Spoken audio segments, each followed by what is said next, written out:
like Eddie could do against Diaz, or do we want a kind of an approach where you can't mark a target that you can't see, and there's forever going to be movement with the Martinellis and the Trossards? I think Havertz is an interesting debate, and a part of me doesn't expect to see it, but a part of me would be intrigued to see him start as a false nine on Sunday, purely because he's more likely to drop in midfield. Martinelli can make runs in behind as well.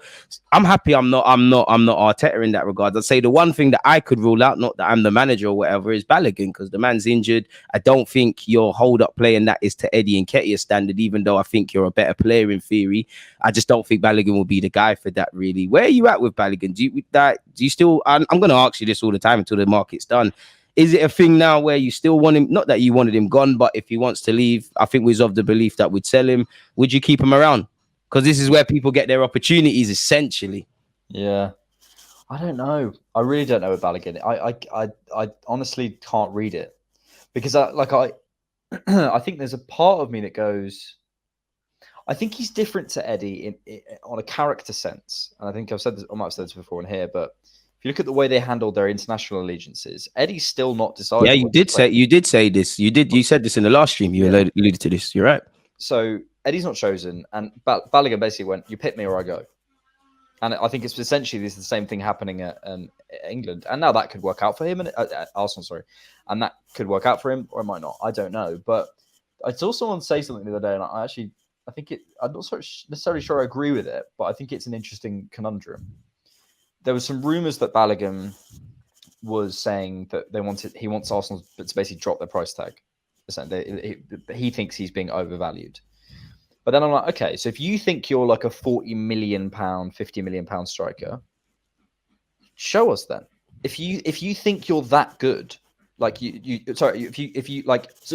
way around. If you don't think you're there, if you think, I'm 30, and I appreciate he wants the move. If you think I'm a £35 million and whatever, where do you think you're going? Because this is if you're expecting to go to like a Brighton or a Brentford or whatever, they've already got great competition.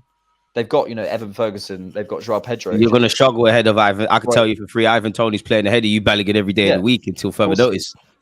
What's it? Yeah, that's at Brentford. And then Brighton, they just signed Joao Pedro. West Ham apparently onto him now as well, allegedly.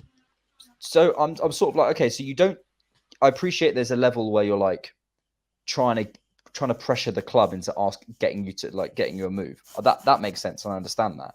But then if you believe that you should be bought for that, like you think, oh, okay, I think this is a fair price for me, somewhere there. I don't understand where you think you're going to. You're going to somewhere where you won't be going in as the number one striker. It's the Premier League. No one's signing their top talent striker, number 9, guaranteed every day of the week at a club that you want to go to for £30 million. It's not happening. Yeah, unless you find a madness. Yeah, you're right, still. So I thought it was an interesting point. I'm like, yeah. So maybe it's better for him to stick around and try and prove himself, and then go to be that number one guy somewhere else, or go somewhere else to France or wherever, to a different club. I don't know, but it's a bit of a weird, because he's almost not proved himself. But he's saying don't sell me for much. But we're valuing him at a certain price. It's misalignment at the minute.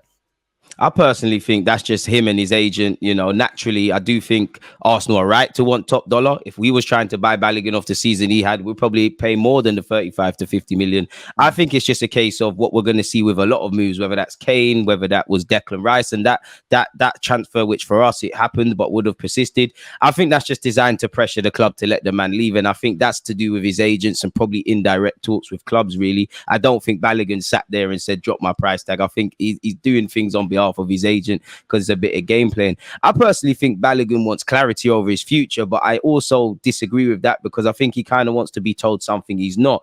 I think Balogun isn't in a position to demand being number one for this football club. Jesus is ahead of you. I think in what Arteta demands of a striker, Eddie Nketiah is ahead of you. And as you said, there's the luxury of the Martinellis, the Trossards, etc. Whether you're a ringer, a 10 or a striker, only X amount could be on the bench. I'd love for him to sign a new deal, go back on loan, or sign a new deal, get an opportunity, or at least give it until January, but I just can't see it happening. I just think the man wants clarity, and to a degree I could understand it. You've been Middlesbrough on loan, You've been Reams on loan. If you were to go out on loan again, there's no guarantee that Arsenal necessarily are going to use you next season, regardless of what you would do.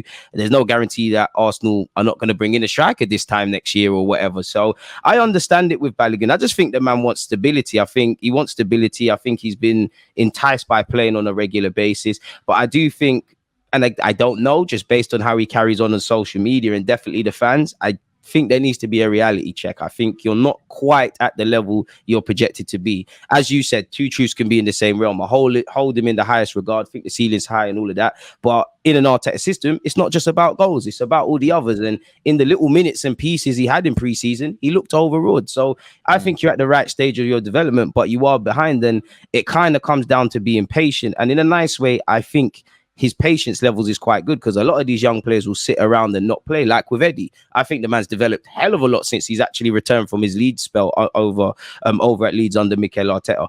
But how much better would you be if you play 20, 30 league games? Forget the goals, but how much better would you play? I genuinely think there's a reality within the next 12, 18 months, 2 years, where both of them won't be at the club. And if we can get top dollar, why not? I would like him to stay and think, you know what, there might be a little role for me here. Jesus has had a knock with his knee. I believe I'm better than Eddie and Nketiah. I believe I have actual striker qualities that Trossard and Martinelli don't have. Let me just go and nail down the spot. But at the same time, I could understand if Arsenal said, you know what, barely played for us. We don't know if he's going to be better or worse next year. And that's obviously going to fluctuate opinions. Let's just take the money and go. I don't know anything, but I expect him to go. I expect the price tag to drop. If West Ham get involved, I don't want that price tag to drop after what they did with us and Declan Rice. Karma's a see you next Tuesday, really. So it is what it is. What have you made of Timber, though? We've got Timber's sick, man. The man's sick. He's great. He's sick, man. He's really good. I don't know where he plays, but he's great. Get him in, mate. Get him in, bro. He's kind of, the perfect sort of player for the advert of positionless, numberless football. He's just good. Facts. He's good wherever you put him. You can stick him at left back. Very intelligent right Dutch player, man. Very intelligent player. Looks comfortable receiving in all sorts of areas. Is really sharp in his actions. Drives forward well. Seems to be calming down a little bit from his first couple of games. Looks great, mate. Big fan. And that's it, short, sweet, to the point, man. I mean, I'm happy with Rice in the 8. The more I see of Havertz, the more I like. I think Havertz is the one that's going to make or break Mikel Arteta's summer personally, just because, Arteta's the man with the plan. He's the mad scientist and we back him all the way. But many people, maybe even internally in Arsenal, if we was talking about centre mid recruits, I don't know how many would have sat there and said, you know what, Kai Havertz, Declan Rice, yeah, Timber if he runs in there, yeah, but I'm not sure on Havertz. But Arteta has shown he'll make difficult decisions. When he got rid of Aubameyang, when he alienated Pepe, when he didn't initially start Martinelli week in, week out, when Saliba went out on loan, people weren't even convinced with Ramsdale, Odegaard and Benjamin White, and maybe some fans still ain't, but it's fair to say them decisions are right. So I give Mikel the luxury and the benefit of the doubt until Havertz shows me anything differently. So all in all, how confident are you going into the season then? I just need to see us play. Because I don't know. I think we had a very clear idea last preseason, and that was start quick with the same players. Get Ben White, Ben White played at right back basically from day one of preseason. That was just, that's what he's going to be doing next season. Now we're looking different because we're trying to be a more unpredictable. There's almost so many options we don't know now. Deeper, more hard to read team who have different ways of playing, different ways of moving through the thirds, different ways of, different defensive shapes or everything. So I don't know. And I just need to see us on the grass. I think we're going to be a lot harder to analyze next season, which is exciting for people like you and me, because it's like, okay, how do we make sense more of this? Content, lad. More streams. Literally more streams, more tactical analysis and the rest of it. You're fully right in that regards, man. You're right, man. What do you make of Jesus and Zinchenko's injury overall, though, away from the obvious? Because for me, I'm not going to lie, it does make me nervous. Two players that are central to the plans. I don't know when Zinchenko's back. Arteta seemed a bit bullish there. I think Arteta was really, really realistic on Jesus, and he said he's out for a few weeks. That could be 2 weeks. That could be 5.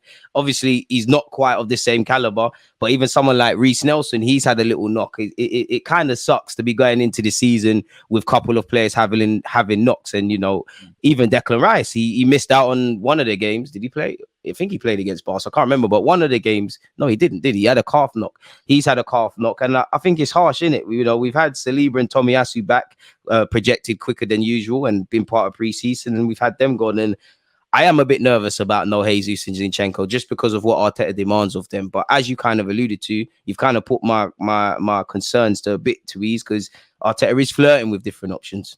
Mm-hmm. Yeah, I think the Zinchenko thing is interesting because there's that game for Ukraine thing on Saturday. And I think they came out today and said it's he'll be in a non-playing role. So I don't know if he's going to be a manager. I don't know if he's influencing. You know, it would be a bit crazy if he was playing. And yeah man, it'd be crazy. It'd be crazy. What's all this about? You know, we got a game on Sunday, lad. What's going on? You off it? Literally. Yeah. So yeah, I don't know whether I do think, you know, part of the reason that we've signed Timber, I think part of the reason we're remodeling our left-hand side is to reduce that reliance on Zinchenko. You know, he does get little knocks because he gets, you know, I think he missed something like 15, 16 games last season.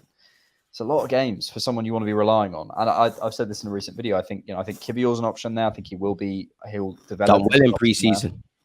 Yeah, he's done really well coming to those types of zones. And we relied on him to have control last season. And, you know, it's no surprise that 1-0 down or whatever we were against City in the FA Cup, we bring on Zinchenko. You know, that's the player that we think, right, who can get us ticking again. And he's a very good player, but we need to reduce our reliance on him. And it's similar with Jesus, man. Like, if I had my way, I would try and go out and get whichever striker we're going to get next summer, this summer. I wholeheartedly agree.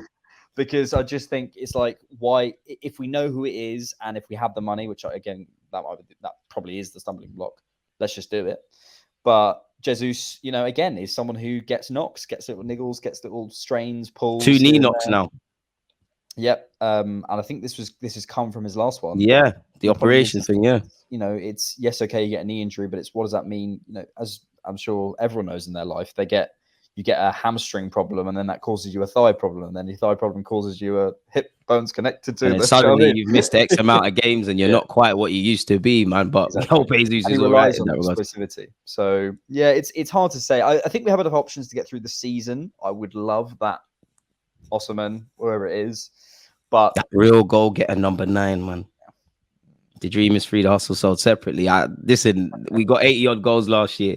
And as much as I don't think we rely on our strikers to score, just imagine a world where we had someone that's going to get, I'm not going to say Haaland numbers, but Kane got 30 league goals and no one gives a flying monk, which he plays first, so I don't care, but no one really gave him hype. Imagine we had that. Kane is perfect for us. He is, man. Whoever released him from our academy needs sacking, really, if I'm honest. He should be at London Coley as we speak, lad. It is what it is, man. But I agree with you. I mean, I hope we get in the right winger. What have you know, we can't get away. My final 2 questions for you before we talk about the final one of the Community Shield. David Raya, surely that took you by surprise. Not by surprise, because Arteta is trying to create a squad, but Ramsdale's just signed a new deal. Mm-hmm.